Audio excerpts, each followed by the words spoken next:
Saya tantang Yesus untuk mengazab saya. Saya tantang Yesus untuk mengazab saya. Saya tantang Yesus untuk mengazab saya.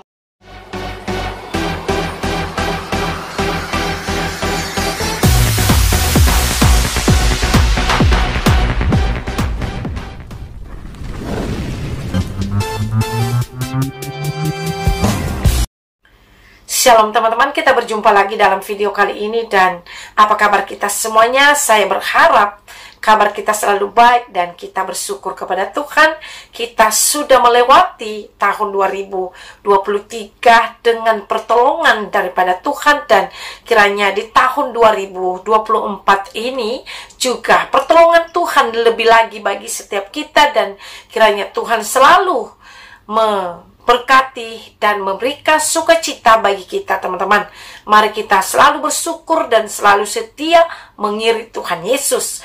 Kali ini, teman-teman, saya akan membagikan di mana ada cuplikan video, dan di sini kita nanti akan melihat bagaimana Tuhan mengasih pembelajaran kepada seorang ustadz. Ya, mungkin selama ini dia sudah banyak berbohong, teman-teman. Dan sebelum kita bahas lebih lanjut, mari kita saksikan terlebih dahulu cerita dan cuplikan videonya, teman-teman. Saya tantang Yesus untuk mengazab saya dan memberikan identitas tanpa ragi.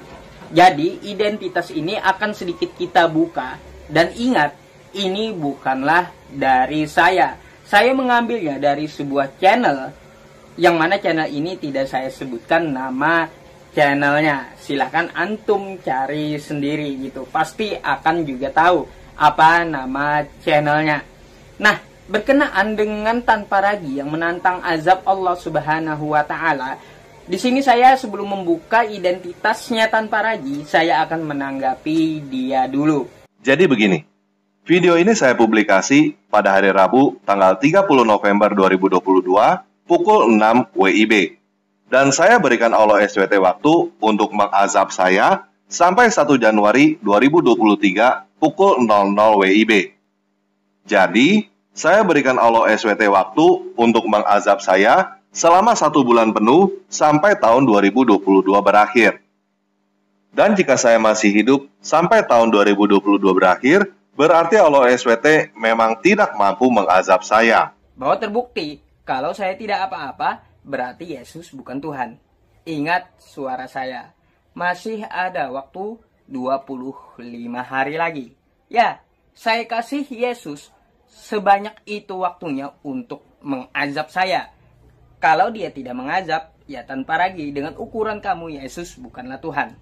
Ya, sebulan yang lalu, tepatnya 30 November, tanpa ragi membuat video, yaitu dia menantang azab Allah Subhanahu wa Ta'ala sampai 31 Desember. Selang 5 hari, saya juga membuat tantangan yang serupa terhadap tanpa ragi. Saya tantang Yesus untuk mengazab saya sampai 31 Desember.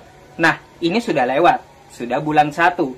Lalu kita akan mengkonfirmasi siapakah di sini yang betul-betul kan kayak gitu. Jadi, siapa yang ingin tahu identitasnya tanpa ragi? Ingat sekali lagi, ini bukanlah dari saya, tapi dari sebuah channel yang memegang identitasnya tanpa ragi. Berikut kawan-kawanku semuanya. Kemarin itu ada masalah di channel saya yang besar, monetisasinya itu dinonaktifkan untuk selamanya. Jadi YouTube itu tidak ada pendapatannya lagi, dan YouTube-nya tetap masih ada. Nah, jadi YouTube yang besar itu, kalau saya upload ya videonya, itu tidak dimonetisasi, dan di situ saya hanya mengupload promosi channel baru saya. Itu poin yang pertama. Poin yang kedua, setelah monetisasinya dicabut, kemarin itu kan saya membuat sebuah channel yang kecil. Channel yang kecil tuh sudah 1000 lebih, hampir 1200-an subscribernya. Ternyata dihapus lagi oleh pihak YouTube. Padahal cuma sehari umurnya, cuma 2 videonya, tapi dihapus oleh pihak YouTube.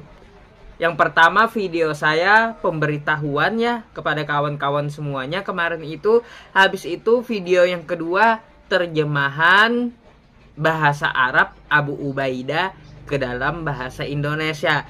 Nah, video yang itulah yang dipermasalahkan oleh YouTube, sehingga channel saya yang kecil yang saya bikin kemarin itu ditutup oleh pihak YouTube.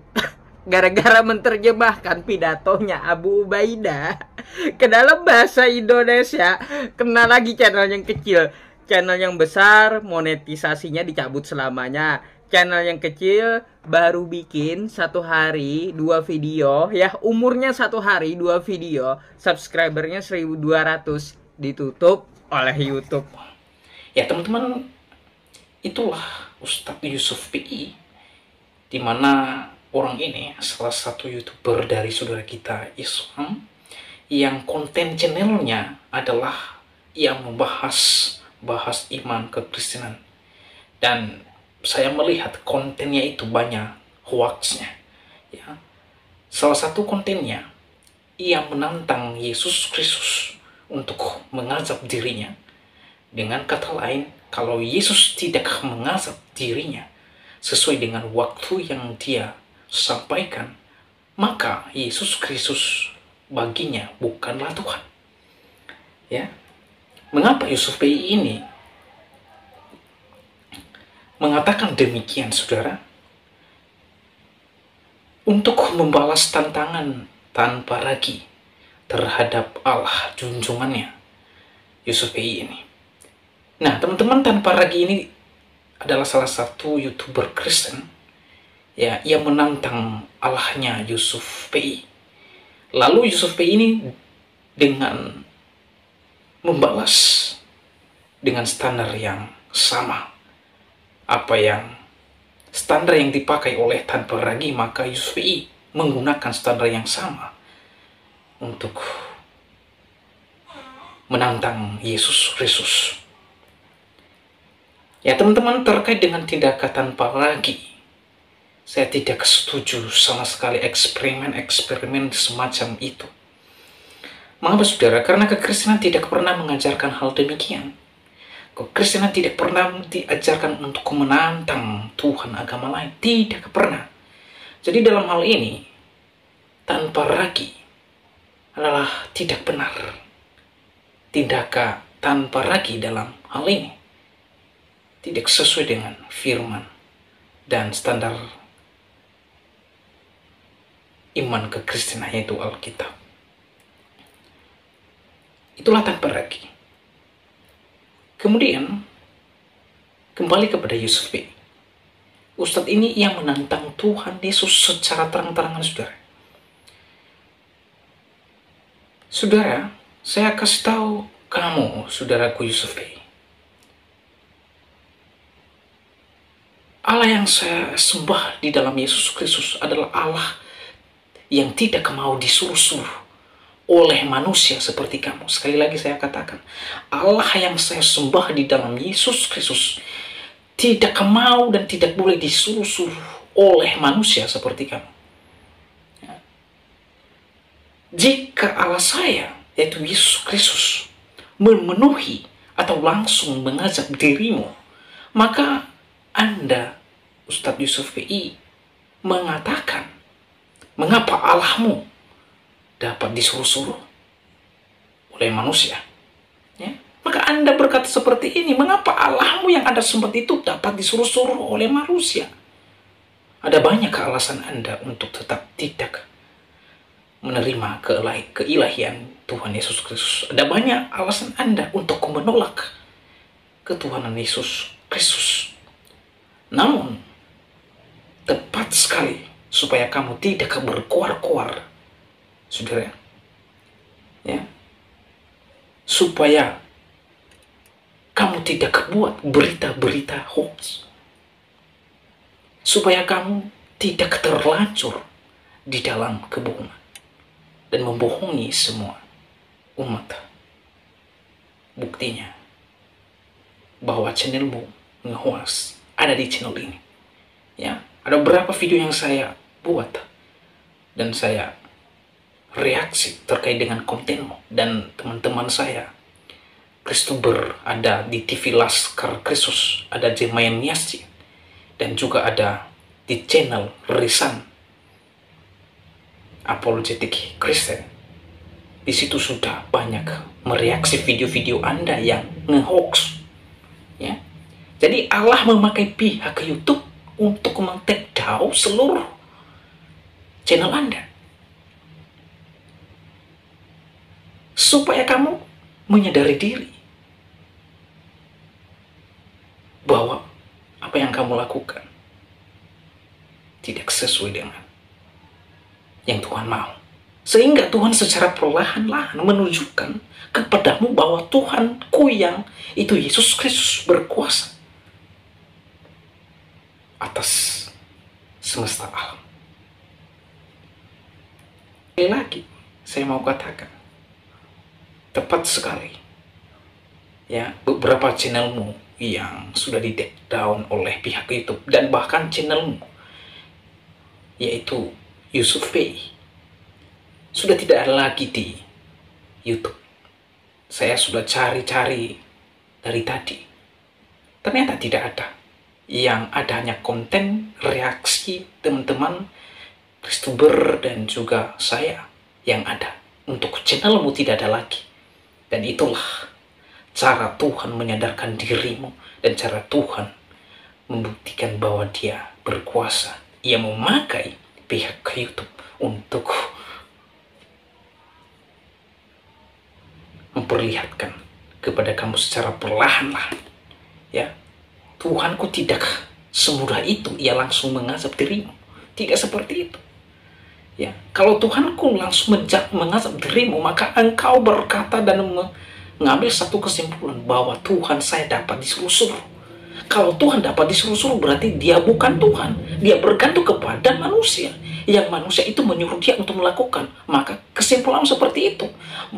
Maka tepat sekali Tuhan ya buat suatu cara yang cukup bagus untuk senantiasa mempermalukan Anda terkait dengan tantangan Anda terhadap Tuhan saya.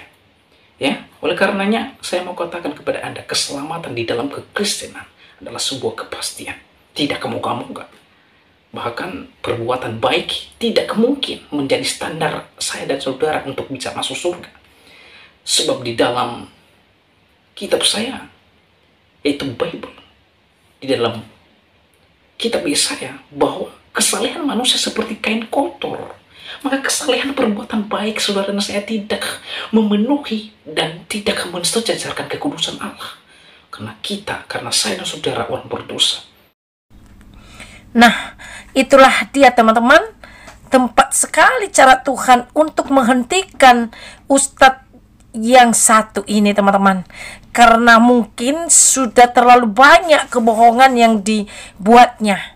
Jadi lewat menghapus YouTubernya ini teman-teman, jadi biar dia tidak berkoar-koar di media sosial dan menyuruh-nyuruh Tuhan orang Kristen sesukanya teman-teman ya. Jadi Tuhan orang Kristen itu tidak segampang itu Anda suruh-suruh Pak Ustadz ya. Jadi mau Anda itu menyuruh-nyuruh Tuhan kami. Jadi tidak seperti yang Anda pikirkan. Ya, jika Anda menyuruh-nyuruh Tuhan kami, jadi Tuhan kami mau disuruh-suruh, tidak ya. Jadi Tuhan saya itu bukan suruhan Anda Pak Ustadz ya. Jadi tempat sekali Tuhan menghapuskan yaitu YouTuber Anda, supaya berhenti Anda untuk berkoar-koar di sana. Jadi pas sekali cara Tuhan, cocok sekali ini untuk Anda Pak Ustadz. Jadi itulah dia teman-teman, orang-orang yang selalu seenak-enaknya saja kepada iman dan Tuhan orang Kristen teman-teman ya. Jadi lebih baik Anda bertobat sebelum terlambat Pak Ustadz. Anda bertobat ya, itu saran saya dan itu masukan dari saya untuk Anda. Jadi gunakanlah waktu yang ada saat ini untuk Anda bertobat. Ya. Jadi Tuhan sudah memberikan kesempatan bagi Anda untuk minta ampun kepada Tuhan yang menciptakan langit dan bumi, yaitu Tuhan Yesus Kristus. Jadi sampai sinilah yang saya bisa bagikan teman-teman. Selamat tahun baru buat kita, dan kita sudah melalui yaitu tahun 2023 dengan pertolongan Tuhan, dan kiranya di tahun 2024 ini kasih dan pertolongan Tuhan semakin dinyatakan dalam setiap kehidupan kita teman-teman, dan terlebih lagi rohani kita kiranya terus bertumbuh untuk mengasihi Tuhan. Tuhan Yesus memberkati kita semuanya. Shalom.